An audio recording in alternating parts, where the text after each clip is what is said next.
Many of us with ADHD were excellent maskers. There's a term called masking. And what that means is essentially we have learned, even without our recognizing that we have learned this, to mask.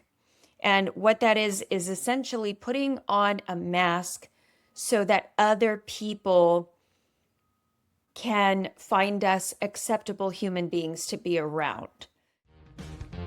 Welcome to Amy Liz Harrison's podcast, Eternally Amy, a mum of eight's journey from jail to joy, a Gen Xer who overcame her struggle with alcohol to become a best-selling author and mental health advocate.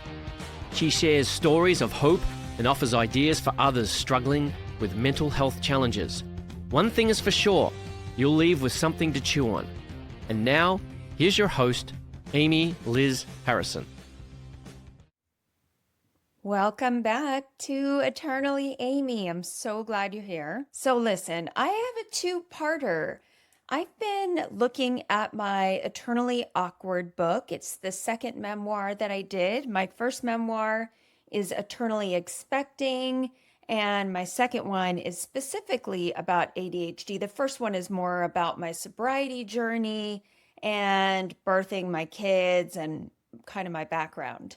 And Eternally Awkward is about ADHD, specifically late diagnosis ADHD. I was diagnosed at age 39.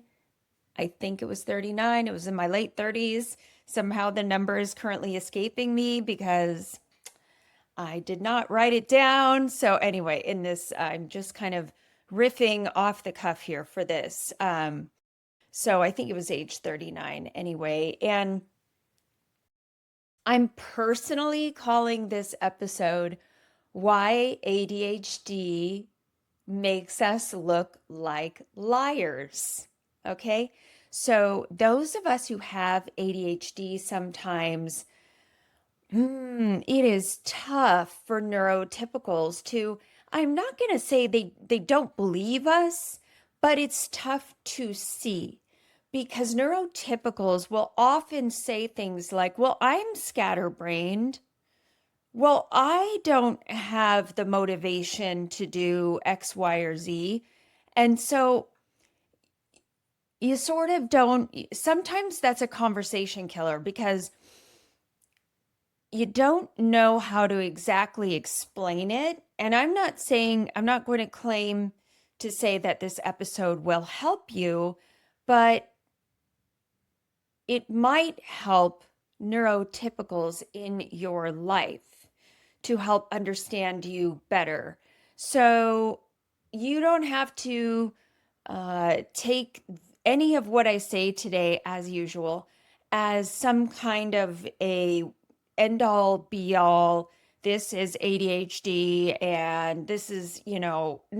Deal with your provider, have a huge discussion with them, even over time, as to what ADHD actually is. I like that magazine, ADD Attitude. I like that one a lot. I feel like it's got some great resources in there, great tools. But, research it for yourself and then come up with what you think works for you in terms of a way to describe ADHD to neurotypical people. And when you are able to do that, and feel free to use this episode if it does help you, if it does, okay? I just didn't want to assume that it would. I know that we're all different. And so, last thing I'm going to say about that is it's empowering, right? When we find ways to explain who we are that other people understand, it's empowering. And a lot of times I will use metaphors, analogies, that kind of thing, because it's just one of the strongest ways of learning something new, right? Is when someone can relate it to something else that already exists. It's like, oh, okay, I know what you're saying, right? If I confuse you with a big word salad of medical terms or you're probably not going to be so keen on being able to grasp all of that unless you are a medical doctor, which I am not. So, of course, this is the perfect time to just slide in there that I'm not a doctor, so do not ever take anything I say as medical advice.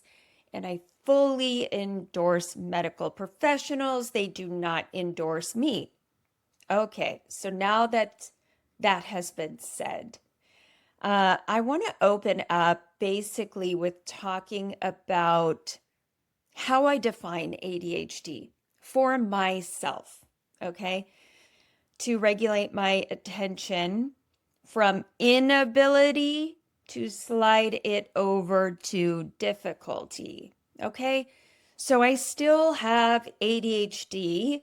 It's not going away. It is a scale, okay? It's a scale. Inability to, with tools and medication, be able to move from I'm unable to do a task or do it like neurotypicals would to it's challenging, it's difficult, but I can do it, right? Or I can do it on a certain timeline or in my own way or whatever. So that's going to be the working definition for the rest of this show. This is a two-parter, as I mentioned, and so that definition will be what I will use for both parts, if that makes sense. It's a difficulty regulating attention, okay? So it's not like the cartoon version of like a lobotomy or someone's brain, flying out of the top of their skull. So, the second part that I want to talk about is why neurotypicals don't believe us. Okay. I'm not saying that's true for all neurotypicals. Okay. Don't anybody get upset or stressed out. No, I'm not saying that for everyone who is a neurotypical. What I will do is just share an example. Okay, so let's say you have a work or a school role that, let's say you're a mom and you've got a position and it requires you to be extremely organized. Okay. And so you're on time for this position, for meetings, for anything you're doing in relation to that position. You're on time, you're organized, you're good to go. And yet you've also said, I have ADHD. Maybe you've shared that with your colleagues, maybe you've shared it with other parents or administrators or teachers, whatever it is, but you've shared that, okay? And so let's say one day you are at Target.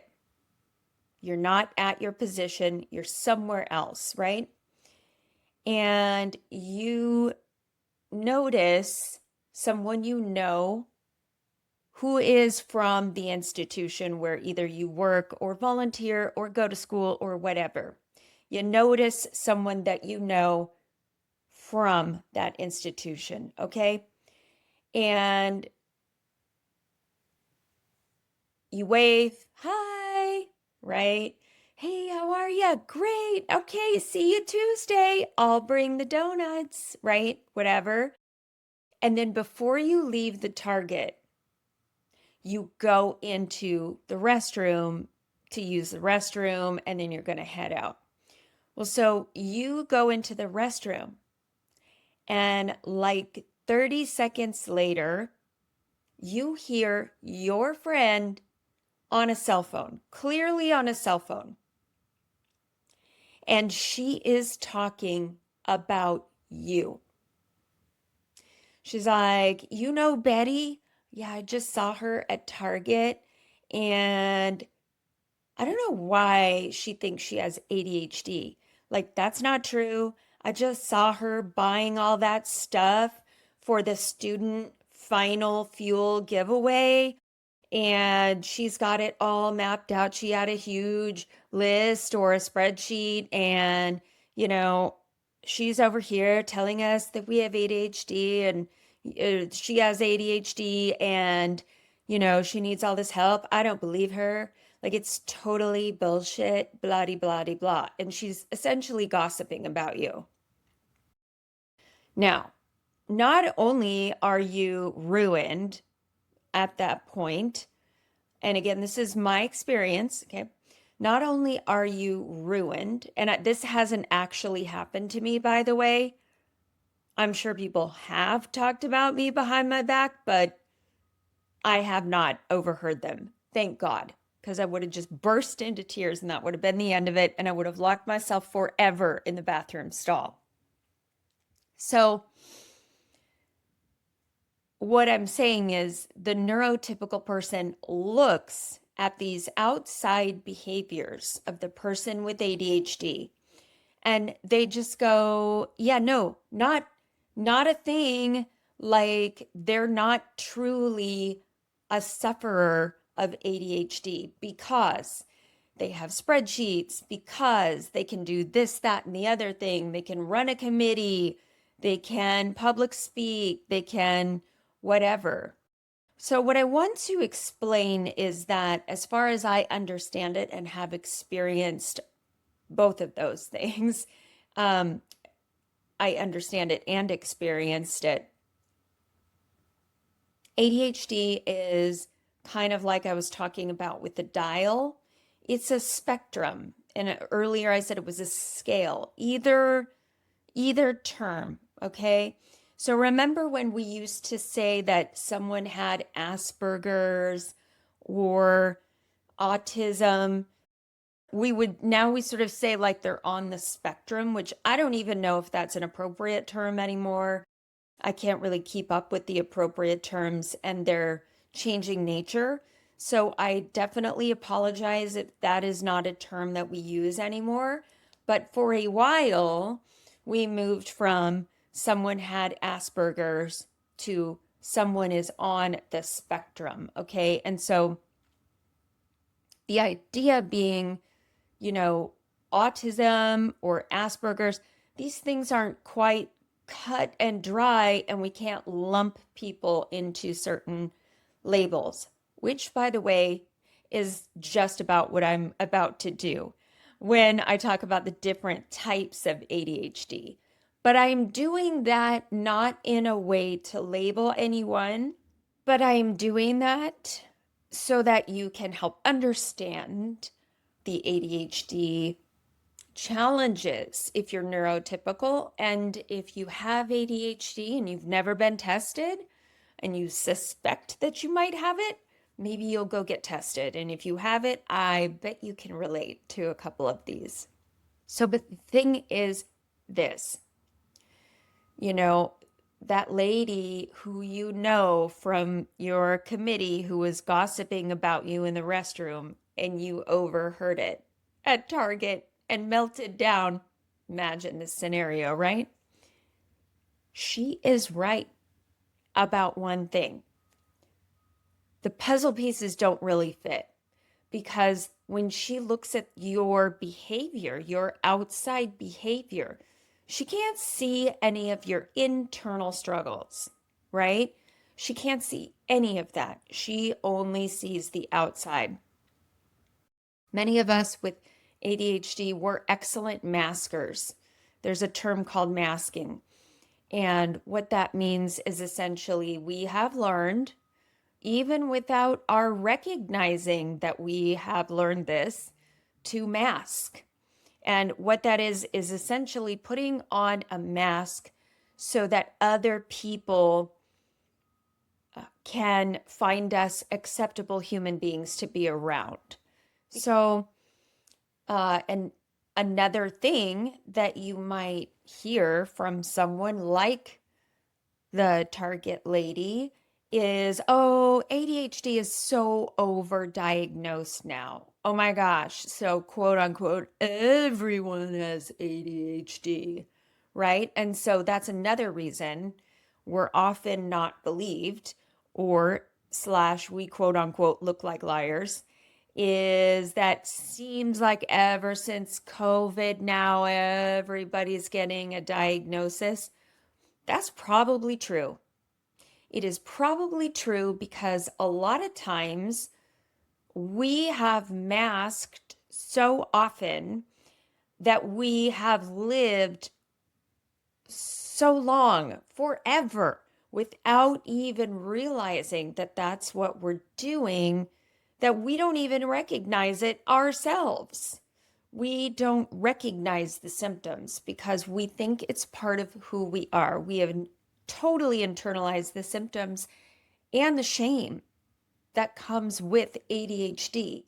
And so when we do that, essentially, we think it's a part of our makeup. And we really have embraced it as some kind of identity. And the masking is normal for us. And so ADHD looks like, hey, it's COVID, it's the pandemic, for example. Okay. And I now am taken out of my regular job and I'm at home and I'm trying to figure this out. Why is it so difficult to create a schedule, to maintain a schedule? And that's when a lot of people actually considered perhaps I have it, right? Because those things were so difficult at that time, and you're taken out of your normal environment in many cases and put into a staying at home environment where you have to learn to cope.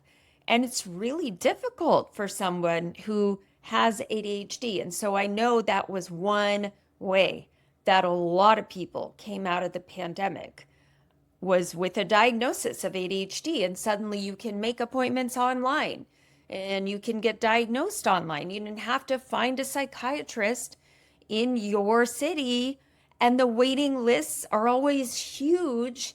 You could just go online. Hashtag what a relief. So there's that. And there's also, of course, if you're Gen X, and a female, we were overlooked. And that's just the truth of it. We were overlooked. Boys were considered the ones with ADHD. The criteria was even built from boys. Okay. So criteria for girls wasn't even a thing. It was not even a thing. It was assumed, right, that we didn't have ADHD. It was for boys. And for the females I know who were diagnosed when they were in school, when they were in elementary school or junior high school, they were diagnosed with quote unquote special needs. Isn't that interesting? And so now all of a sudden we're empowered because we get to learn more about what it looks like. And then we get to consider, like, gosh, I wonder if I should be tested. And the third reason I know that now it seems like everybody has ADHD is because if you do take medication, which I do as part of my routine, my tools, and they're just tools, by the way, it's another tool in my tool belt out of many that I use. And so I don't want to hear any comments about, I thought you were sober. I'm under a doctor's care. In fact, I have two psychiatrists and they know each other. They know that I see both of them and I've given them permission to talk. Okay, so everything is known and they know that I am sober. So there's that. And I've never had a problem. I've never upped my dose or whatever. I don't understand why I do have a problem with alcohol and not with drugs, those kind of drugs, medications. But it's something I don't know. My higher power knows. Anyway, that's a sidebar. But the other reason is that trying to find medication now is tough. because there are shortages. The drug manufacturers, they are allowed to make, so many pills and then sell them to distributors who then sell them to pharmacies, right? And so it's this whole thing. So when, well, it's a supply and demand thing, essentially, is what I'm saying. So all these people are now increasing the demand and there is no supply. So it's not that people are like, oh, yeah, sounds good. I think I'm gonna just say I have ADHD now. Sounds like a great idea. Because I can assure you, if you struggled with it, you would know that it's not something to be envied or to strive toward because, and I'm going to get into this later. Actually, no, I'm going to get into this now. Um, we work twice as hard as neurotypical people to do very simple tasks, or what neurotypical people would consider to be very simple tasks. So I'll explain what I mean by using an aviation example. As you know, my husband flies, he doesn't fly, sorry.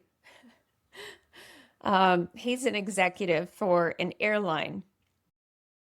But over time, we have learned a lot about, being in aviation. You learn a lot about flying. I've done the simulator many times. I landed in Juneau, Alaska, and I did not crash. This is in the simulator, of course. And I was very proud of myself. Okay, so anyway, that was a sidebar.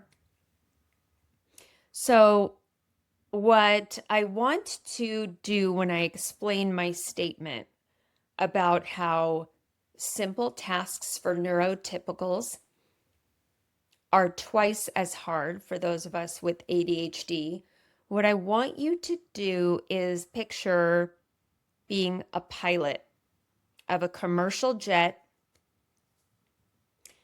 and landings are, of course, one of the most difficult or challenging parts of a flight. And there is an airport called Wade International Airport. It's in Bermuda, the island of Bermuda, and it is widely known for being the easiest runway in which to land your plane. So it's easy because it's huge, okay? It's very wide and it's almost 10,000 feet long. So it's very forgiving. So if anything were to sort of be amiss or off with the speed or anything like that, it's just an excellent runway to be able to land your plane on. It's just one that's going to give you a lot of grace as a pilot. However, there is another airport. It's called Paro, P-A-R-O. Did you like my accent? I'm not even sure if that's how you say it. Paro, P-A-R-O. Paro International. And that airport is, or it's located in the Himalayas, okay? And it is considered to be one of the most challenging runways to land a plane on in the world. There are several that are known for being very treacherous, right? But this particular airport, the runway is surrounded by 18,000-foot peaks, right? Because it's the Himalayas. And so as you're coming in, you've got to maneuver and make sure your altitude is at the proper height to avoid these peaks and to get in between that, make sure that you are not coming anywhere close to them. And also, the runway is short. It's about 7,500 feet long. So it's hidden by these peaks, right? It's got you're surrounded by mountains essentially. And at the very last second, you have to make a sharp final turn at low altitude to actually land the plane on the runway at Paro. Doesn't sound fun to me. It really doesn't. So, what I want you to do is picture for the ADHD person to run a calendar, a planner, a spreadsheet, fill in the blank, what's easy for neurotypical people, right? We are Paro International. We are having to land there with the same expectancy of landing safely as neurotypical people have at Wade International. So neurotypical people are landing at Wade International going, why do you think this is such a big deal, ADHDers? It's really easy to land a plane. It's so simple. Everyone can do it. Just, apply yourself more. Just try a little harder. And all of those horrible phrases that those of us with ADHD have heard our entire lives, right? So here's the deal. It's not easy. It's not something that we can judge for each other. There's no judgment involved, right? I have to land at Paro Airport to keep a calendar, to keep a spreadsheet or whatever, easy task, make a phone call, things that sound really dumb to neurotypicals. I have to land at Paro International, whereas neurotypicals get to land at Wade International. It takes less effort. Okay? So this is not a poor me kind of thing. It just is what it is. Also, I will tell you that some things come far easier to me than they do to other people who are neurotypical. And I'm going to give you one example of that before I jump into the types of ADHD and wrap up. I have a friend who is a pediatrician, very left-brained pediatrician. Obviously has been to medical school. She has been a doctor in the field she is just getting ready to retire. So it's been I'm not going to guess, it's been many, many years, okay? And she is a senior citizen now. And so she's been doing that for her whole career, as well as traveling overseas and giving of her time and expertise in third world countries. Just a lovely lady. And when I wrote Eternally Expecting, I'll never forget this.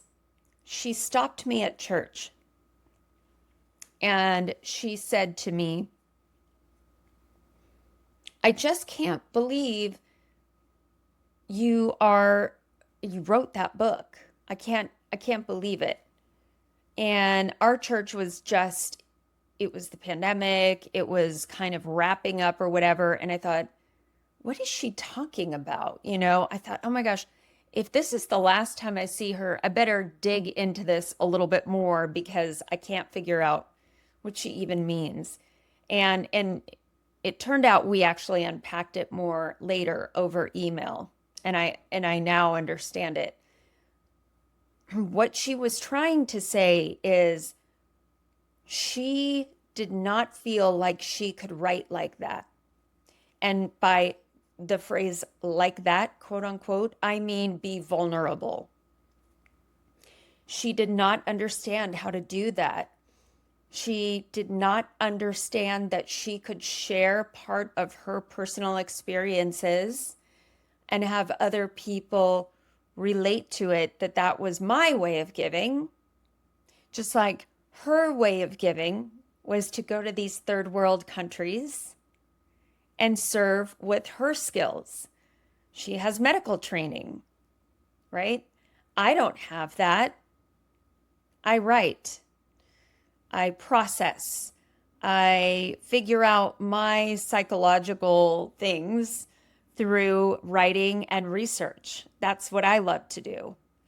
And so she was trying to say, it wasn't like, I don't know how to write. That's not what she was saying, but she was saying with such expression and vulnerability. And so I don't know how to like not write like that, if that makes sense. So we came to this really interesting understanding where it's never crossed my mind that maybe I had a talent and a skill for writing and sharing for understanding where other people could maybe resonate. And it wasn't until I had that conversation with her and subsequent emails that I realized, oh my gosh, I guess I'm skilled at this. And I should be thankful. I had never considered it to be a gift. I really hadn't. And in my mind, I'm going, what are you talking about? You've been in medical school. You've done all these amazing things. You've had this incredible career. You're so smart. I just, I, isn't that interesting? And I think those of us with ADHD, they say by age 10 or 11, we have heard approximately 20,000 more negative comments than our neurotypical classmates. And so we are so used to assuming that we don't have skills, gifts, talents. We are so used to thinking that we are small, that we're stupid, that we're not able to complete tasks. And it's just not true. We just don't we don't do those tasks. We're not usually able to do them in the same way as neurotypicals, but it doesn't mean we can't do them. But that's how most of us grew up, right? Is like, well, you just aren't, you're not living up to your full potential. You're not living up to your full potential. I had that on my report card many times. Okay, I'm going to move into the types. And then that's going to be it for this episode. And then we'll have a two-parter later. But I just want to quickly say too, you can write vulnerably. It's a skill that you can learn to do, just like I can learn how to make a spreadsheet. I could go to medical school if I wanted to. I just have to employ different tools than a neurotypical person, right? I just have to use tools that work for me because I have heart issues. I'm a heart failure survivor, cardiomyopathy, dilated cardiomyopathy survivor. And I have an entire spiral notebook. It is drawings that I did not make of the circulatory system and when things go wrong, how that happens. And that's how I learn. That's how I learn best anyway. So I can do the things that neurotypicals do. Neurotypicals can do the things that I can do. It is possible for you to write a book and be vulnerable and authentic if you want to be. And I can teach you how to do that because I do have my master's in publishing. Anyway, okay, on to the types. So I'm going to talk to you first about the three types of ADHD found in the DSM, and then I'm going to also read to you something else that's more along the lines of a fringe set of types, but they are interesting because even though they're not in the DSM and are generally kind of poo-pooed by doctors and set aside as fringe, they're just interesting, right? Like I believe knowledge, the more I know, the more open-minded I can be, and I'm always down for that. Okay, three presentations according to the DSM. Number one is inattentive presentation. Hello. So this is the quote, where did my keys go? Okay. The train of thought, the whole, where's the squirrel? Okay. Trouble sustaining attention, trouble following through, trouble with organizational tasks, trouble with executive functioning, easily distracted. Okay, so that is type inattentive. And also in the 7 fringe types that I'm going to tell you about, I should probably not label them as fringe. It's actually from a place called the Amen Clinic, okay? And in their framework, this is kind of what they referred to back in the day as ADD, attention deficit disorder, okay? So that's presentation inattentive. Number 2 is if someone shows predominantly hyperactive, impulsive presentation. So this is the restlessness, the fidgeting, interrupting, acting before thinking, can't stay in your seat kind of energy. Okay, we all have seen this before if we have little people, because we've maybe, if we haven't seen it in our own kids, we've seen it with some of their friends, especially when their friend has not taken their medication that day. Number 3 is combined presentation. Okay, and this one meets the threshold for both of those types. This is the most common one, and this is the one that your girl, Amy Liz Harrison, has. Okay? It is essentially, this is how I'm going to describe it. If you have ever seen Mary Poppins, the movie Mary Poppins, you see Dick Van Dyke as Bert, okay? And Bert is a one-man band. He does some chalk drawings, right? He has like drums and cymbals, and he's got musical instruments tied to his legs and his arms, and he can like play the accordion with his elbows, and he can do all of these things, right? This is totally me, okay? Totally me. This is what they call the jack of all trades, master of none, meaning I know a little bit about a lot of things. But I need to really be interested in something and motivated to take one of those things and do a real deep dive, which I do often. I do it on this podcast and I do it in my writing because I get to choose the subjects. So I get to choose things that I am organically interested in. And that's why it works for me, because I'll get in a state of hyper focus, right? So when I mentioned before that ADHD is a dysregulation of attention, I can focus and I can hyper focus when I want to, when I am interested in the subject matter. That's what that means, okay? So this is the kaleidoscope. Okay, this is the one that I mentioned. It's the Amen Clinic's set of types.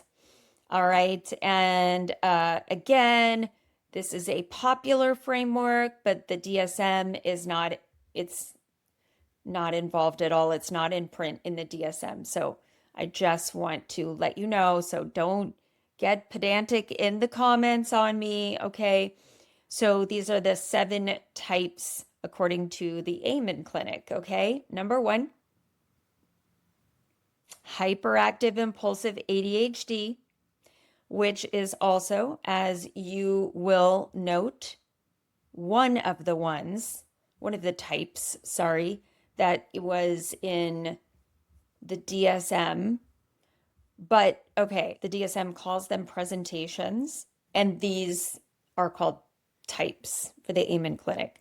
So I apologize if that was confusing to anyone. Sometimes my terminology and my semantics are a little bit mixed up, so I'm going to try and be more exact with those. Okay, so the way the Amen Clinic looks at this is like a kaleidoscope of types and not just a couple of presentations and then a combined presentation. So these are, again, your classic hallmarks: distractibility, disorganization, impulsivity, hyperactivity. And an example of hyperactive impulsive ADHD for the quote unquote 7 types from the Amen Clinic would be blurting out an answer in the middle of a meeting, like before the question has even finished being asked. And then you notice maybe, oh, my leg is bouncing really hard throughout this entire meeting, and like the glasses of water on the conference room table are shaking. Okay. So that is the hyperactive impulsive ADHD hallmark type. And it's the person who, in the planning committee already has the stuff purchased on Amazon by the time the meeting has ended, because they've just done it. They're a doer. Okay. So these aren't necessarily negative things, by the way. I hope that you can see that. Whether or not you have ADHD, I hope you can see the positives. It took me a long time to see the positives and embrace them, and I still am challenged in that. Number 2 is a word that you will also recognize from above in the DSM, but this is also considered one of the types from the Amen Clinic. It is the inattentive ADD, attention deficit disorder. I told you is kind of an old school term that the Amen Clinic still uses in their definition for their second type. What it is a short attention span. It's distractible. Its characteristics are disorganization. Means that and procrastination, but it means that I'm not really impulsive, not really hyperactive, more common in girls, therefore harder to diagnose, harder to see, right? So an example would be reading a book and realizing you've read the same paragraph 4 times, but you still don't know. You still don't get it. Right? That is inattentive, because maybe I'm also reading, but I'm thinking about my grocery list. And that right after I finish reading this chapter, I need to go to the grocery store and here's what I need to get. Okay, wait, what was I doing? Let me read it again. Okay. And I'm sure you can tell how I struggle with this and staying on task from time to time. I'm much better if I have a real robust outline in front of me, but to avoid this podcast being totally scripted, I don't do that. So you sort of get my stream of consciousness, Virginia Woolf non sequiturs. I apologize. Okay, The third type, according to the Amen Clinic, is the overfocused ADD, overfocused attention deficit disorder. The problem isn't that the person with this type can't concentrate, it's that they get stuck there and they can't shift back. So if this has ever happened to you, you know exactly what this is. It's like, no, I can't come to dinner until I have finished this because I'm going to lose it. I'm going to lose the zone that I'm currently in. And again, a lot of people are a blend of these types. You're never going to just be one type. I shouldn't say never, rarely. Usually you're going to have like a grab bag, a little bit of this one, a little bit of that one, right? Kind of like me being Bert from Mary Poppins, according to the DSM. I mean, it doesn't say in the DSM that Bert from Mary Poppins is the example, but that's my example for a combined presentation. Okay, so anyway, with the over-focused ADD, it's a different mechanism, but it's the same attention regulation route. So this one, this over-focused ADD type, which I also identify with because I get stuck when I'm in a zone. I get stuck and I can't leave it because it will never come back, right? This type also tends to have family lines who are alcoholic. Hello, right? That's me. This type can read as argumentative. What? Me? Just kidding. Only when I'm challenged by authority. Oppositional, worried, or upset when things don't go their way. And this is an interesting one because I have no problem with this word because thank God for 12-step programs. But a lot of people might find this word very offensive. So, trigger warning. This type, the over-focused, can appear selfish. Okay? They're not being selfish. I want to just tell you that they might be being inflexible because they are focused. They are currently focused on something. And so it might sound like, oh my God, come down, I made you dinner. You're so selfish. But for the person with ADHD, they are just they're just trying to wrap this up. Okay. So that's the one who has trouble disengaging from maybe a plan that's been set in stone. That's happened to me at times too. Like punting is sometimes difficult for me, like when the plan was supposed to go this way. I mean, 8 kids has basically cured me of that, let me say, but I can relate to, I've had situations in my life that I can relate that to being inflexible. Now I'm pretty much Gumby because I have to be. You know who Gumby is? That green stretchy toy from the 70s? Okay. No? Millennials? Didn't land? Okay. The fourth type in the Amen Clinic types is the limbic ADD, limbic attention deficit disorder. This is where the emotional brain is running too hot.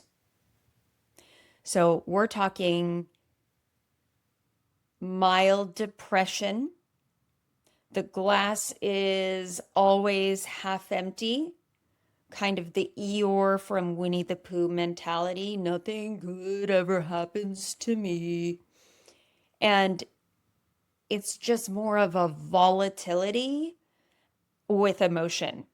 And I have for sure experienced this as well.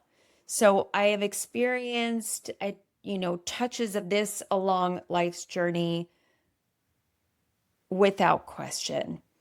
The limbic system in the brain taking over, right? Emotional brain running too hot. Okay, the fifth type is the temporal ADD, temporal attention deficit disorder, and that is trouble in one or both temporal lobes, often paired with, oh, okay, learning problems. Here it goes: mood instability, irritability, and temper issues. So this one is like when you're fine 1 minute and then you stubbed your toe, or um, a misplaced word in a sentence, or a math problem that you screwed up, or whatever, just completely flips a switch, essentially, and you snap at everybody in the room. And about 10 minutes later, genuinely, you cannot explain what set you off. Like, you can't even remember.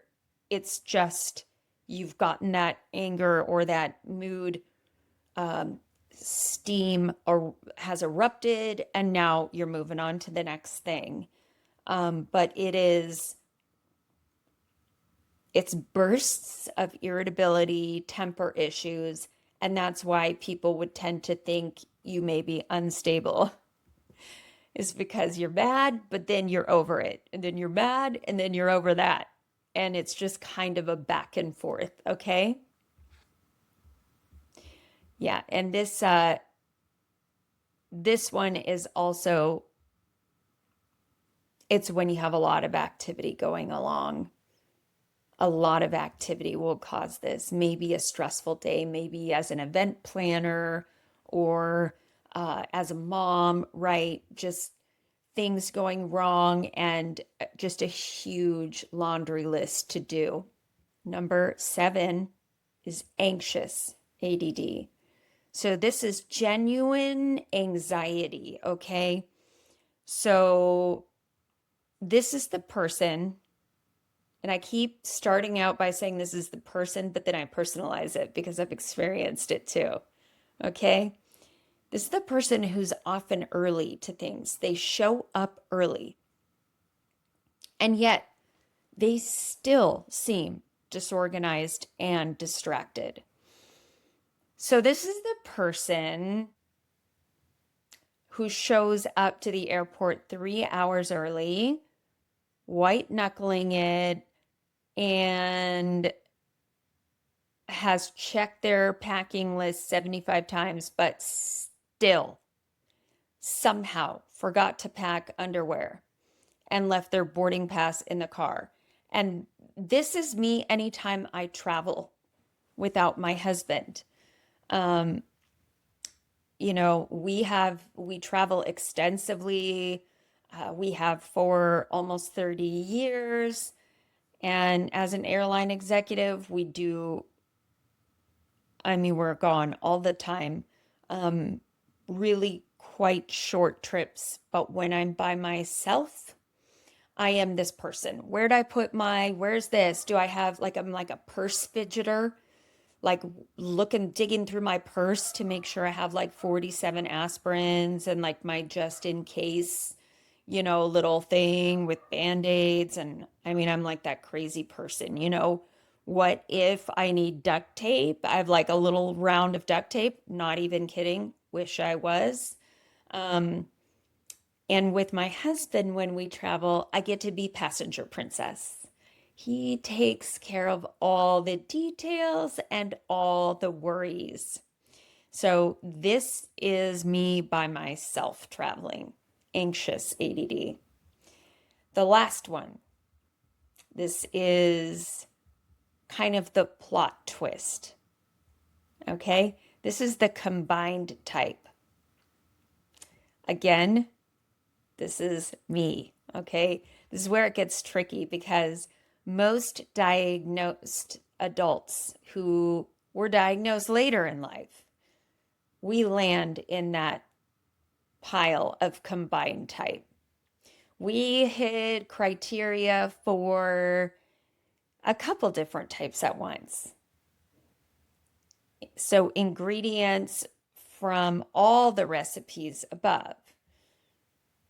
So the label of Jack of all trades, master of none, which I mentioned earlier, applies to this. We're pulled mentally, physically, and emotionally all day long in different directions.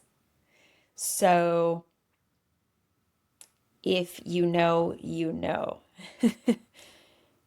And that's why it seems like we're liars, because if we are combined type, these are also things that neurotypicals do too.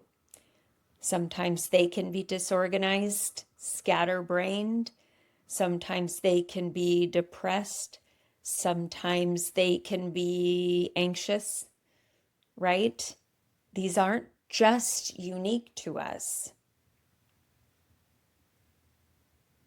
but usually they don't have a presentation of all of those types. Usually there's a reason and they get out of that with help and then they move on, right? It takes less effort for them to get out of that. Where for us, it's like we're baby Jessica in the well, how we have to have the firefighters come in and pull us out of the well under cover of darkness. Whereas for the neurotypicals, they're able to just climb out with a rope ladder, right? And kind of go to the next thing. That's the difference. We have trouble recovering, and usually by the time we get recovered from an episode of one of these life circumstances that happens to us that then we have to deal with, or rejection sensitivity disorder, something will happen, which is just a symptom. It's just a symptom of ADHD. We take criticism doubly as hard as another person, as a neurotypical. It just takes us longer, but then as soon as we're climbing out, we get hit with something else, another life circumstance, and we have to deal with that one. So it's like an overlapping condition, ADHD, that affects every single area of our life. So, in closing, I just want to say if you can remember a time in your life where you've ever run hurdles, where maybe you've watched somebody do hurdles on the Olympics, on TV, whatever. It looks tough, right? But these people on the Olympics make it look easy. I've run hurdles before when I was a child. I don't think it's easy. I was knocking them down and all this stuff, right? But let's say hurdles, life hurdles, are for neurotypical people, right? Neurotypical people set off on their course, the starting gun has gone off, and they start to leap over these hurdles. And maybe they knock one or two down, they get up, they keep going. And for the ADHD person, the hurdle is twice as high as the hurdle is for the neurotypical person. And suddenly there's a weather problem and the wind is blowing strongly in our face. So we just are at a disadvantage because we cannot regulate the wind and the height of the hurdle. And that's why these things are harder for us. They're not unique to us only. We are not the only sufferers of these things. It's just that because of our dysregulation, It takes us longer. It takes us more energy.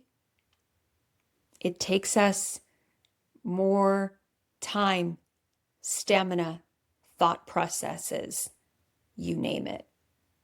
And that's okay. But I would say what we're asking for is a little compassion. Because it just is. It is what it is. You know how people are generally patient when they see a senior citizen approaching a door, and maybe the senior citizen has a cane to help them walk. We hold the door open, and that senior citizen with a cane is not very spry, and they're not just bolting inside the door. They're a little slower, but we show them empathy and compassion. If nothing else, if you have ADHD or think that you might, and you might want to try to get diagnosed, then you can have compassion and empathy for yourself. All right. As always, be kind, rewind. Take what you like and leave the rest behind. Amy Liz Harrison, thank you for the honor of your time. Thank you so much for listening to Eternally Amy, a mum of eight's journey from jail to joy. Amy Liz Harrison is a best-selling author, speaker, 12-step coach, meditation teacher, and recovery advocate. To find out more, please visit amylizharrison.com. You can keep up with Amy on all platforms by following @AmyLizHarrison. Please subscribe and review this podcast. It means so much to us if you do.